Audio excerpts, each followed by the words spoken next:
Good morning students. बेटा आज हम नया चैप्टर डिस्कस करेंगे, नया टॉपिक डिस्कस करेंगे बायोटेक्नोलॉजी। क्या बेटा? बायोटेक्नोलॉजी। इससे पहले हमने जेनेटिक्स कंप्लीट की है, ठीक है। आज हम नया चैप्टर डिस्कस कर रहे हैं बायोटेक्नोलॉजी, ठीक है। तो देखो बायोटेक्नोलॉजी होती क्या है, ये बायोटेक्नोलॉजी की डेफिनेशन लिखी हुई है। पहले तो बायोटेक्नोलॉजी होती क्या है। बायोटेक्नोलॉजी का मतलब क्या है बेटा कि बायो प्लस टेक्नोलॉजी, मतलब सजीवों को भी इंक्लूड कर लिया है, लिविंग ऑर्गेनिज्म को इंक्लूड कर लिया और टेक्नोलॉजी को भी इंक्लूड कर लिया है। सजीवों को भी इंक्लूड कर लिया, सभी जो सजीवों को भी उसमें शामिल कर लिया और टेक्नोलॉजी को शामिल कर लिया है। और दोनों के कॉम्बिनेशन से ऐसे उत्पाद बनाना है जिससे मानव कल्याण के लिए वो उपयोगी हों, मानव के लिए वो चीज़ें उपयोगी हों। तो देखो क्या दे रखी है बायोटेक्नोलॉजी की डेफिनेशन। औद्योगिक प्रक्रमों में, क्या बेटा? औद्योगिक प्रक्रमों में सूक्ष्म जीव या पादप कोशिका या जंतु कोशिका या इनसे प्राप्त विभिन्न पदार्थ या इनसे प्राप्त विभिन्न पदार्थ। विभिन्न पदार्थ का मतलब क्या होता है? कोशिकांग हो सकता है, इनका डीएनए हो सकता है, इनका आरएनए हो सकता है, इनकी कोशिका भित्ति हो सकती है, इनकी कोशिका झिल्ली हो सकती है, कुछ भी हो सकता है। इनमें उपस्थित एंजाइम हो सकते हैं, ठीक है।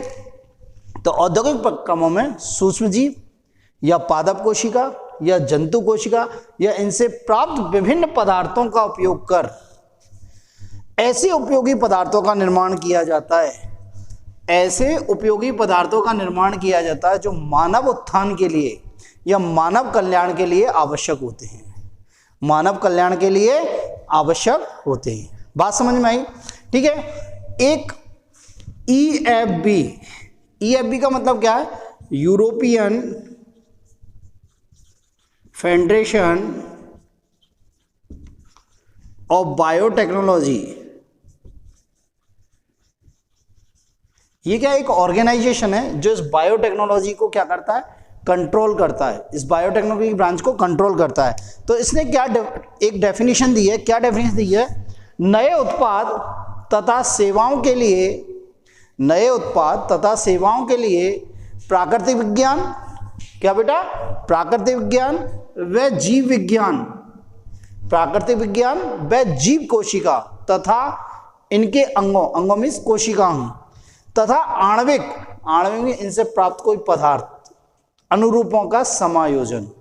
सेम यही डेफिनेशन एक तरह से ये मॉडिफाइड कर दी है। दोबारा सुने, नए उत्पादों तथा सेवाओं के लिए प्राकृतिक विज्ञान व सूक्ष्म जीव कोशिका एवं उनके अंगों तथा आणविक अनुरूपों का समायोजन क्या कहलाता है?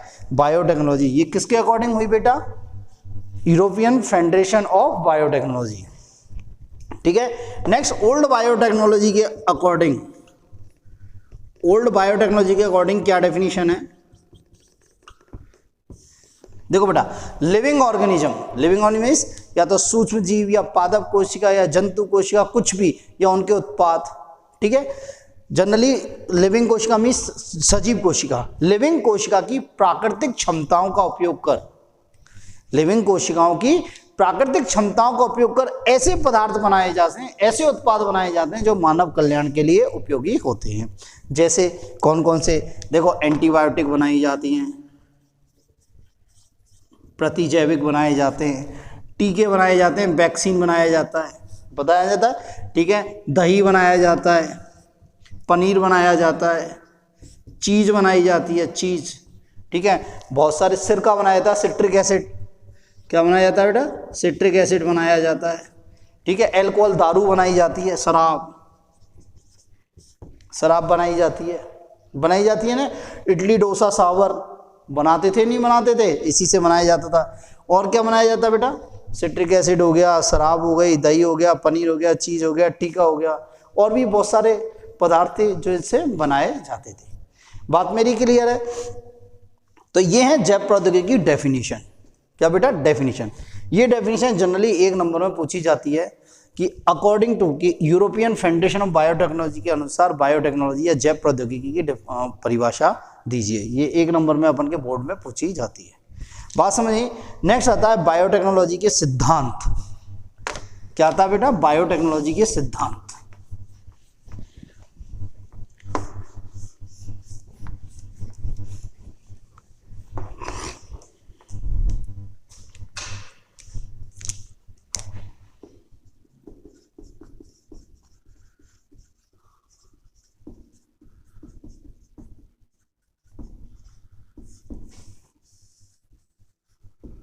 देखो बेटा, बायोटेक्नोलॉजी के सिद्धांत में क्या बेटा, बायोटेक्नोलॉजी के सिद्धांत में दो तकनीकों का प्रमुख योगदान है, दो तकनीकों का प्रमुख योगदान है, दो तकनीकों का प्रमुख योगदान है, दो तकनीकों का प्रमुख है। पहले तो क्या है, जेनेटिक इंजीनियरिंग, आनुवांशिक अभियांत्रिकी, और दूसरा क्या है, केमिकल इंजीनियरिंग, रासायनिक अभियांत्रिकी। तो पहला क्या है, आनुवांशिक अभियांत्रिकी, आनुवांशिक अभियांत्रिकी मतलब जेनेटिक इंजीनियरिंग। क्या बेटा, जेनेटिक इंजीनियरिंग।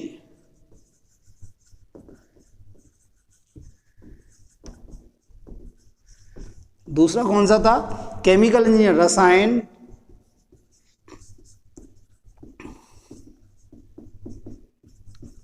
अभियांत्रिकी, केमिकल इंजीनियरिंग।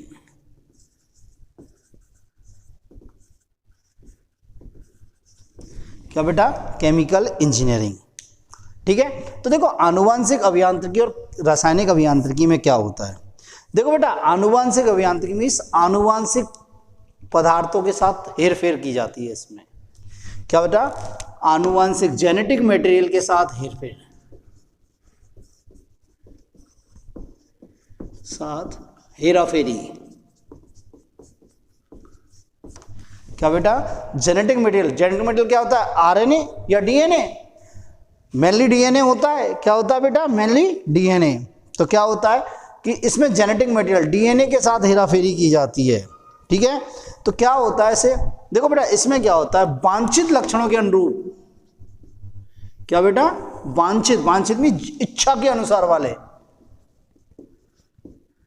वांछित लक्षणों के अनुरूप जीवों की फिनोटाइप चेंज करी जाती है, फिनोटाइप चेंज की जाती है। क्या बेटा, वांछित लक्षणों के अनुरूप।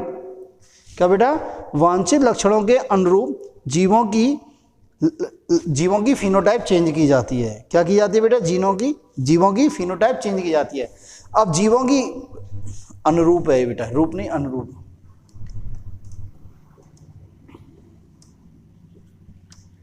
ठीक है, अब फिनोटाइप कैसे चेंज कर सकते हैं, या तो डीएनए में कुछ जोड़ा जाए या डीएनए में कुछ निकाला जाए, मतलब जोड़ तोड़ के कह सकते हैं, जोड़ तोड़ की टेक्नोलॉजी है।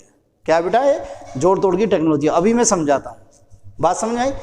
ठीक है, केमिकल इंजीनियरिंग क्या होता है कि भैया जैसे मान लो हमारे पास एक जीन है, ये हमारी एक वांछित जीन है, जिस जीन को एक जीन है कोई भी, ये हमारी वांछित जीन है। वांछित मीन्स जिस जीन को हम चाहते हैं। होता क्या है, ये जीन क्या होती है, मान लो हमारे शरीर में कोई जीन है, ये जीन क्या होती है, ये अपने आप को प्रदर्शित, एक्सप्रेस करती है, अपने आप की अभिव्यक्ति शो करती है। कैसे कि जीन पहले क्या करेगी, ये पहले आरएनए बनाएगी, फिर ये क्या बनाएगी, प्रोटीन बनाएगी। क्या बनाएगी, प्रोटीन। और ये प्रोटीन किसके लिए जिम्मेदार होती है, एक्शन के लिए। ठीक है, जैसे मान लो मैं आपको एक बात बताऊं, जैसे हमारी बॉडी में इंसुलिन की एक जीन है। क्या बेटा, इंसुलिन की जीन है। मान लो ये एक इंसुलिन की जीन है,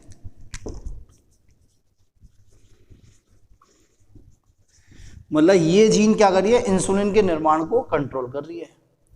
तो ये कैसे अपने आप को कैसे अभिव्यक्त करेगी, ये इंसुलिन की जीन पहले किस में चेंज होगी, आरएनए में, फिर आरएनए से क्या बनेगी, प्रोटीन। और ये प्रोटीन क्या करेगी कि हमारे में से ब्लड ग्लूकोज लेवल या ब्लड शुगर लेवल को कम करेगी। भाई इंसुलिन का काम क्या है, ब्लड शुगर लेवल को कम करना, रक्त से शर्करा की मात्रा को कम करना, किसमें, रक्त में।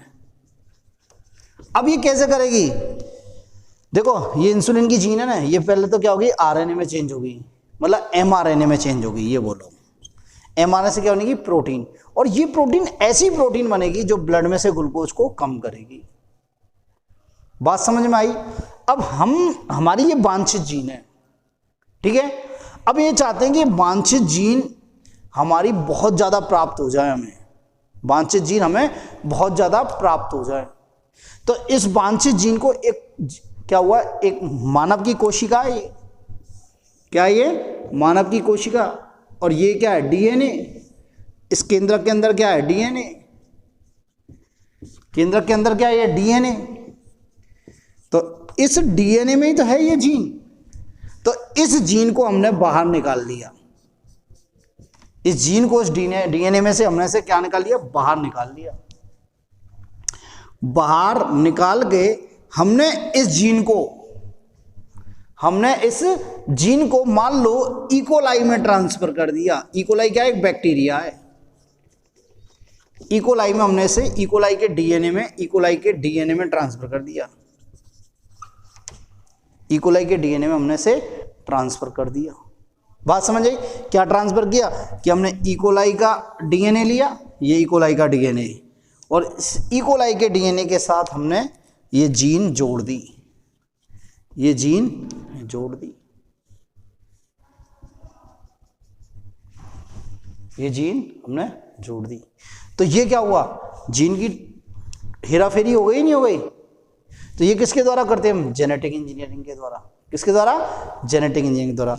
अब मेरी बात सुनो भाई, ये बैक्टीरिया के अंदर हो रहा है, इकोलाई के अंदर। तो इकोलाई के अंदर क्या हो गई, मानव में इंसुलिन बनाने वाली जीन पहुंच गई, मानव में इंसुलिन बनाने वाली जीन पहुंच गई। अब देखो भैया, अब ये जो डीएनए ये कब डबल होगा, जब ये कोशिका जनन करेगी। जब ये इकोलाई जनन करेगा, आपने 11th में पढ़ा होगा, द्विगुणन बहुगुणन पढ़ा होगा। जब ये इकोलाई जनन करेगी तो क्या होगा, ये इकोलाई का डीएनए, तो ये डीएनए क्या करेगा, पहले डबल होगा। क्या होगा, डीएनए डबल होगा। डीएनए का डबल होगा मतलब ये सब चीज डबल होगी। तो जब ये डीएनए डबल होगा तो हमारी ये इकोलाई वाली ये इंसुलिन वाली जीन भी तो डबल होगी ना, इंसुलिन वाली जीन डबल होगी। तो देखो 2 सेल बनी, ये क्या बनी, डिवाइड होगा तो 2 सेल बनेंगी। तो इस प्रकार इसमें डीएनए डबल हुआ। क्या हुआ बेटा, डीएनए डबल हुआ। जब डीएनए डबल हुआ तो हमारी ये जो वांछित जीन है ये भी तो डबल हुई, ये वांछित जीन तो डबल हुई। तो हमें क्या मिल गई, एक जीन की जगह 2 जीन मिल गई। ऐसी दोबारा जनन करेगा 2 से 4, 4 से 8, 8 से 16, बहुत सारी जीन मिलेंगी या नहीं मिलेंगी। और आपको पता है इकोलाई तो 20 मिनट में डबल हो जाता है। इकोलाई कितने मिनट में डबल हो जाता है, 20 मिनट में। ठीक है, तो हमें तो कुछ घंटों में बहुत सारी जीन मिल जाएंगी। क्या मिल जाएंगी, बहुत सारी जीन मिल जाएंगी, लाखों करोड़ों जीन मिल जाएंगी। कौन सी, ये वांछित जीन मिल जाएंगे भाई, इंसुलिन वाली। अब इन इंसुलिन वाली जीनों को यदि हम अलग कर लें, क्या कर लें, अलग, तो हमें इंसुलिन वाली जीन मिल गई। अब इन जीनों को हम बाहर अभिव्यक्त करा सकते हैं। ये जो अलग, ये जीन, इंसुलिन वाली जीन जो हमने अलग कर ली हैं, इन्हें बाहर हम क्या कराते हैं, अभिव्यक्त कराते हैं। क्या कराते हैं, अभिव्यक्त। जब अभिव्यक्त कराएंगे तो फाइनली हमें क्या मिलेगी, ये वाली प्रोटीन मिलेगी या नहीं मिलेगी, ये क्या मिलेगी, प्रोटीन। मतलब क्या कह देंगे, ये क्या मिलेगी, हमें प्रोटीन मिलेगी। और ये प्रोटीन को हम क्या बोलेंगे, इंसुलिन। क्या बोलेंगे बेटा, इंसुलिन बोलेंगे, नहीं बोलेंगे। अब ये इंसुलिन क्या काम आएगा, मान लो मेरे को डायबिटीज मेलाइटिस हो गई, तो मेरे शरीर में इंसुलिन नहीं बन रहा है, तो बाहर से इंसुलिन दिया जा सकता है, नहीं दिया जा सकता है, दिया जा सकता है ना। तो क्या हुआ भैया, क्या काम किया हमने, एक तो जेनेटिक इंजीनियरिंग द्वारा तो क्या कही, इस कोशिका के डीएनए में हेराफेरी कर दी हमने। ये इकोलाई के डीएनए में क्या कर दी, हेराफेरी। मतलब इस इकोलाई के डीएनए में हमने क्या डाल दिया, हमारी वांछित जीन डाल दी। डालने के बाद क्या हुआ, ये अब आती है रसायन अभियांत्रिकी। इसमें क्या किया, हम ये चाहते हैं भाई ये बैक्टीरिया की यही सेल, ये जो वांछित जीन युक्त सेल है, यही क्या करे, जनन करे, बाकी कोई जनन नहीं करे। तो हम केमिकल्स द्वारा कंट्रोल करेंगे, नहीं करेंगे, केमिकल्स द्वारा ही तो कंट्रोल करेंगे, वरना क्या है, केमिकल द्वारा कंट्रोल नहीं करेंगे तो बहुत सारे बैक्टीरिया, बहुत तरह के बैक्टीरिया जनन करेंगे, तो हम कैसे पता लगा पाएंगे। तो इसलिए हम क्या चाहते हैं कि ये जो वांछित जीन युक्त कोशिका है, वांछित जीन युक्त इकोलाई है, यही क्या करे, चनन करे, तो इसे किसके द्वारा कंट्रोल करते हैं? अभियांत्रिकी, रासायनिक अभियांत्रिकी द्वारा। एक तो ये। दूसरी बात क्या हुई, हमें ये जो बाद में बहुत सारे इकोलाई मिले जिनमें क्या थी? वांछित जीन। तो इन जीनों को हम अलग कैसे करेंगे? इंसुलिन की जीन है, ये इंसुलिन की जो जीन है इन्हें अलग कैसे करेंगे? रासायनिक अभियांत्रिकी द्वारा करेंगे। किसके द्वारा करेंगे? रासायनिक अभियांत्रिकी द्वारा करेंगे।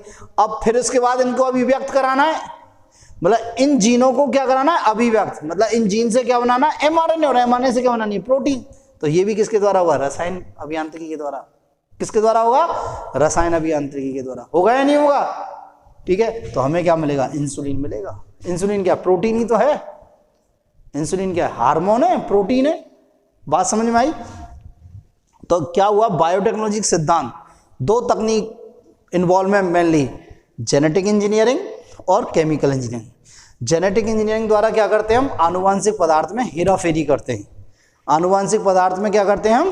हेराफेरी करते हैं। और रसायन अभियांत्रिकी में करते हैं कि वांछित जीन युक्त कोशिका का परिवर्धन कराते हैं।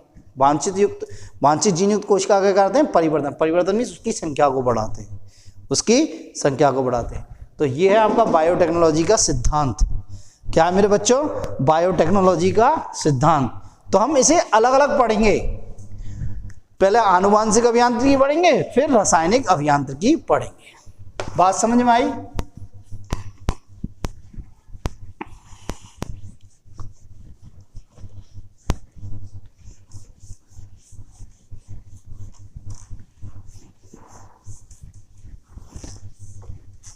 तो पहली आती है आनुवांशिक अभियांत्रिकी। फर्स्ट आती है आनुवांशिक अभियांत्रिकी।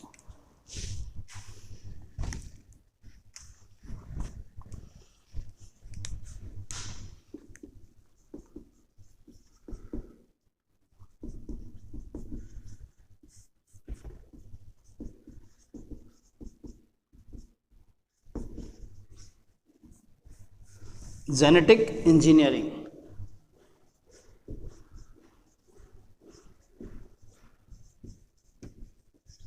जेनेटिक इंजीनियरिंग, देखो बेटा, इस जेनेटिक इंजीनियरिंग को और क्या क्या बोलते हैं? जेनेटिक इंजीनियरिंग के और क्या क्या नाम है बेटा? रिकॉम्बिनेंट डीएनए टेक्नोलॉजी, इसको बोलते हैं recombinant DNA technology. RDNA technology, ये इसके नाम है। जेनेटिक इंजीनियरिंग, आनुवांशिक अभियांत्रिकी के क्या क्या नाम है? ठीक है, recombinant DNA technology, rDNA technology, क्या बेटा? RDNA technology. और क्या बोल सकते हैं इसे? जीन अभियांत्रिकी, जीन क्लोनिंग। और क्या बोल सकते हैं इसे? जीन अभियांत्रिकी, जीन अभियांत्रिकी या जीन क्लोनिंग, क्या बोल सकते हैं बेटा? Gene cloning.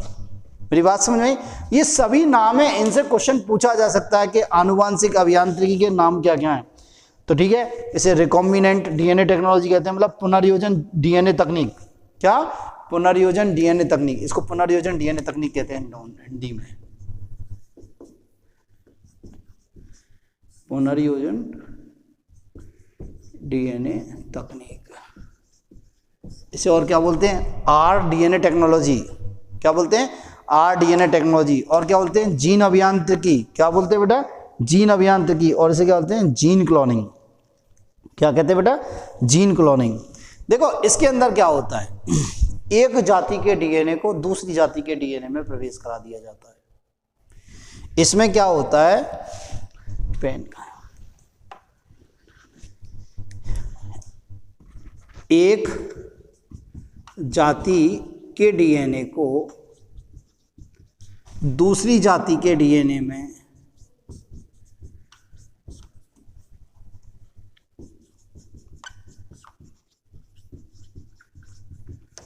प्रवेश कराकर क्या लगाता है? पुनर्योजी डीएनए बनाया जाता है। क्या बनाया जाता है? पुनर्योजी डीएनए का निर्माण किया जाता है।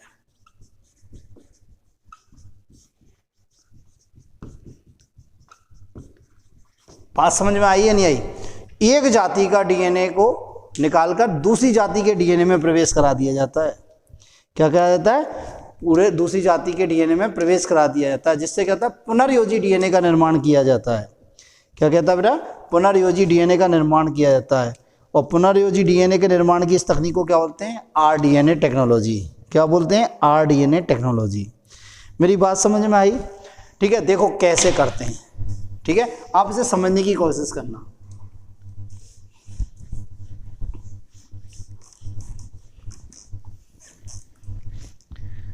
देखो, मैं वही दोबारा रिपीट कर रहा हूं जो अभी मैंने बताया था। ये कोई वांछित जीन है, कोई वांछित जीन है। वांछित मीन्स हमारी इच्छा की कोई जीन है, वांछित जीन। हम चाहते हैं इस जीन की हमें बहुत सारी कॉपी मिले, इस जीन की हम संख्या बढ़ाना चाहते हैं, मतलब इसकी जेरोक्स करना चाहते हैं। मान लो आपके पास कोई पेपर है, आप उसकी बहुत सारी कॉपी करना चाहते हो तो जेरोक्स करोगे ना। तो हम क्या चाहते हैं? इसकी बहुत सारी, एक ही जीन है हमारे पास और हम बहुत सारी जीन चाहते हैं।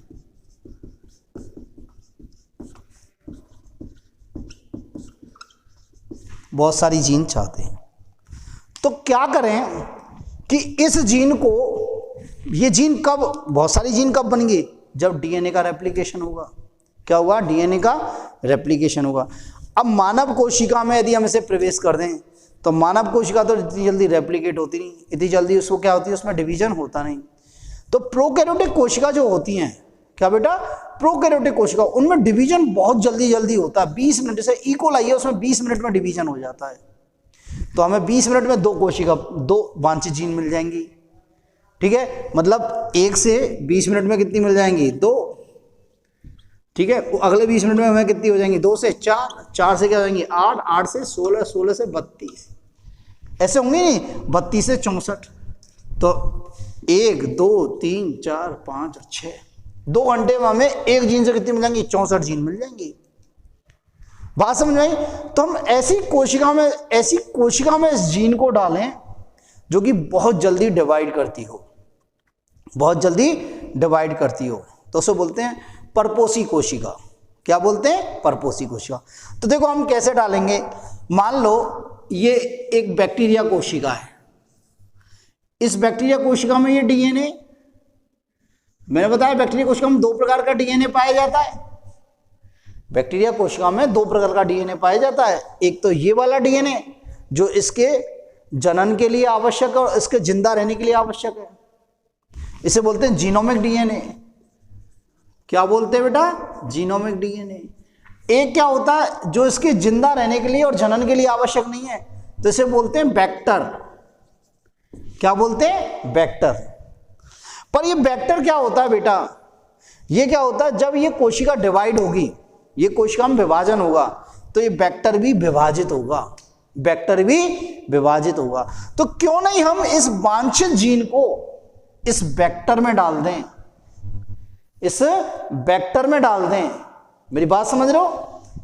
इस एक्स्ट्रा अतिरिक्त डीएनए में डाल दें और इस कोशिका को फिर हम क्या करें? डिवाइड करवाएं।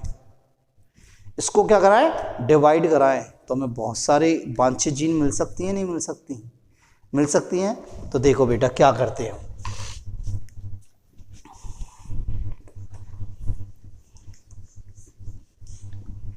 ये हमारी वांछित जीन है जिसकी हम बहुत सारी कॉपी चाहते हैं। ठीक है, इधर हमने ई कोलाई से या बैक्टीरिया से क्या निकाल लिया? वाहक निकाल लिया, वाहक। इसे बोलते हैं वाहक। क्या बोलते हैं? वाहक। ठीक है, और इस वाहक में अब हमने क्या लगाया? कट। इस वाहक को हमने काटा, इसलिए काटा क्योंकि हमें क्या जोड़नी है? वांछित जीन। क्या जोड़नी है बेटा? वांछित जीन। अब मैं आपको एक चीज बताता हूं, ये वांछित जीन भी है ना, हमने जैसे ये मानव की कोशिका है, ये केंद्रक है और इसमें डीएनए, उस डीएनए से काट के बाहर निकाली है। ये बात समझ में आई? तो वांछित जीन, अब इस जीन को हमने इसके अंदर प्रवेश करा दिया, ऐसे।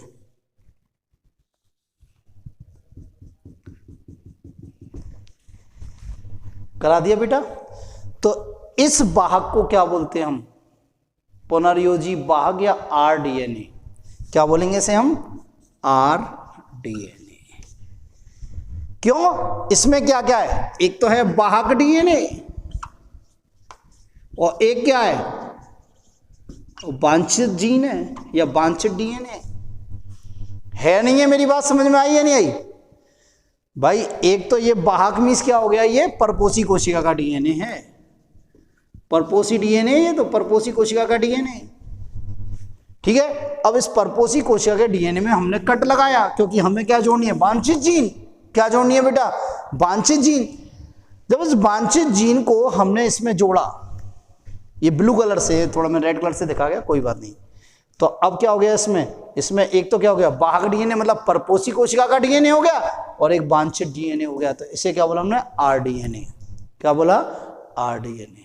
मेरी बात समझे? तो यही इसे ही बनाने की क्रिया को, इसे ही बनाने की तकनीक को क्या बोलते हैं? RDNA technology. क्या बोलते हैं? आरडीएनए टेक्नोलॉजी या रिकॉम्बिनेंट डीएनए टेक्नोलॉजी या आनुवांशिक अभियांत्रिकी। क्या बोलते हैं बेटा? आनुवांशिक अभियांत्रिकी। मेरी बात समझ में आई? अब देखो बेटा, इस जेनेटिक इंजीनियरिंग,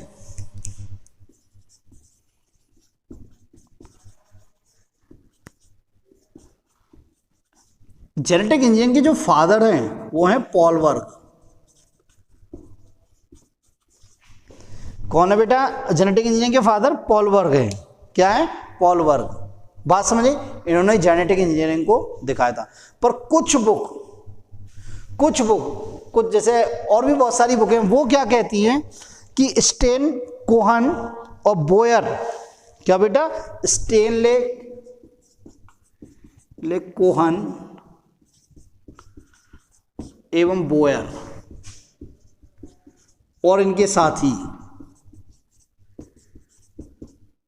साथियों को क्या माना जाता है? इस जेनेटिक इंजीनियरिंग का फादर माना जाता है। पर अपन मानेंगे पॉल वर्ग को। किसको मानेंगे? पॉल वर्ग को। जेनेटिक इंजीनियरिंग का फादर किसे मानेंगे? पॉल वर्ग को। बात समझी? ठीक है। तो ये हुई आपकी जेनेटिक इंजीनियरिंग। क्या हुई बेटा? Genetic engineering. तो मेरी बात समझ में आई या नहीं आई? आपके आई ना? कि डीएनए की हेराफेरी हो गई। डीएनए में क्या हो गई? हेराफेरी। बात मेरी क्लियर है या नहीं है? तो भैया आरडीएनए बनाने के लिए, क्या बेटा? आरडीएनए बनाने के लिए हमें क्या क्या चीजों की आवश्यकता होगी? आरडीएनए बनाने के लिए हमें क्या क्या चीजों की आवश्यकता होगी? तो देखो, पहले तो क्या होगी? हमें वांछित जीन की पहचान करनी पड़ेगी। हमें कि हमें इस जीन की कॉपी चाहिए। एक तो उसकी पहचान करनी पड़ेगी और एक क्या करना पड़ेगा? उसका पृथक्करण। क्या करना पड़ेगा? वांछित जीन की पहचान करनी पड़ेगी और क्या करना पड़ेगा? पृथक्करण। फिर हमें किसका चयन करना पड़ेगा? क्लोनिंग वाहक का, जो इस जीन को, मतलब इस जीन को किसके साथ जोड़ा जाए? क्लोनिंग वाहक। क्लोनिंग वाहक का चयन क्या करना पड़ेगा बेटा? क्लोनिंग वाहक का हमें चयन करना पड़ेगा। फिर वांछित जीन को क्लोनिंग वाहक में प्रवेश कराना पड़ेगा। भाई वांछित जीन निकाल ली, क्लोनिंग वाहक भी चुन लिया, जैसे हमने वेक्टर चुना था। फिर इसके बाद क्या? वांछित जीन को किसका? क्लोनिंग वाहक में प्रवेश कराना पड़ेगा। तो वांछित जीन का क्लोनिंग वाहक में प्रवेश,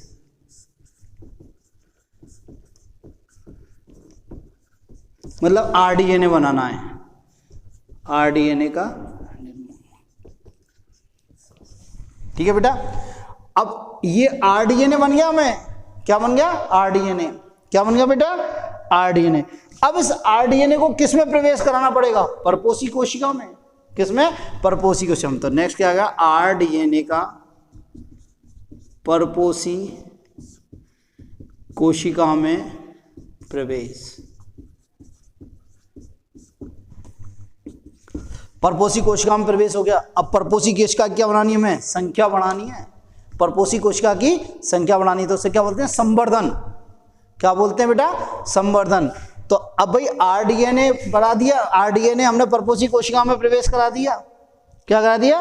परपोषी कोशिका में प्रवेश करा दिया। तो अब क्या कहेंगे, RDNA युक्त परपोषी कोशिका का गुणन, RDNA युक्त परपोषी कोशिका का गुणन। भाई जिस कोशिका में हमने RDNA डाला है परपोषी कोशिका में, हम चाहते कि वो बहुत सारे कब बनेंगे, जब ये कोशिका गुणन होगी, इसका डेवलपमेंट मतलब ये डिवीजन करेगी, तो क्या करेंगे, RDNA युक्त परपोषी कोशिका का क्या करेंगे बेटा हम, गुणन। क्या बेटा, गुणन। नेक्स्ट क्या हुई, अब देखो ये जीन की संख्या बढ़ेगी, मतलब वांछित जीन की संख्या बढ़ेगी, मतलब उसकी क्लोनिंग होगी। क्या होगी, क्लोनिंग मीन्स वो उस जैसी कोशिका बनेंगी। तो क्लोनिंग क्या बेटा, क्लोन की गई,